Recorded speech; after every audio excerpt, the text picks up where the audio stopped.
लकड़हारा और कुल्हाड़ी की कहानी।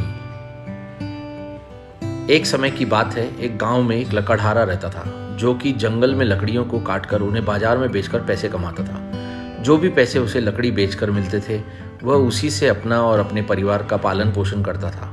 एक दिन वह जंगल में रोज की तरह लकड़ियां काटने के लिए गया और नदी के किनारे एक वृक्ष पर लकड़ी काटने लगा।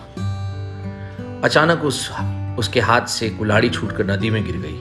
इससे लकड़हारे को बहुत दुख हुआ और वह नदी में कुल्हाड़ी ढूंढने का प्रयत्न करने लगा, लेकिन उसे नदी में अपनी कुल्हाड़ी नहीं मिली। इस बात से लकड़हारा बहुत ज़्यादा दुखी था और वह नदी के किनारे बैठकर रोने लगा। जब वह नदी के किनारे रो रहा था तो लकड़हारे की आवाज़ सुनकर नदी से भगवान प्रकट हुए और भगवान जी ने लकड़हारे से पूछा, तुम क्यों रो रहे हो?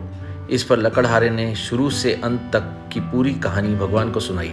लकड़हारे की कहानी सुनकर भगवान को उस पर दया आ गई और उन्होंने लकड़हारे की मेहनत को देखते हुए उसकी मदद करने की योजना बनाई। उसके बाद भगवान जी नदी में गायब हो गए और एक सोने की कुल्हाड़ी लकड़हारे को देते हुए बोले, ये लो तुम्हारी कुल्हाड़ी। सोने की कुल्हाड़ी देखकर लकड़हारा बोला, हे भगवान, ये कुल्हाड़ी मेरी नहीं है। इस बात को सुनकर भगवान फिर नदी में गायब हुए और इस बार चांदी की कुल्हाड़ी लेकर लकड़हारे को देते हुए बोले, यह लो तुम्हारी कुल्हाड़ी। इस बार भी लकड़हारे ने यही कहा कि यह कुल्हाड़ी मेरी नहीं है और मुझे सिर्फ मेरी कुल्हाड़ी ही चाहिए।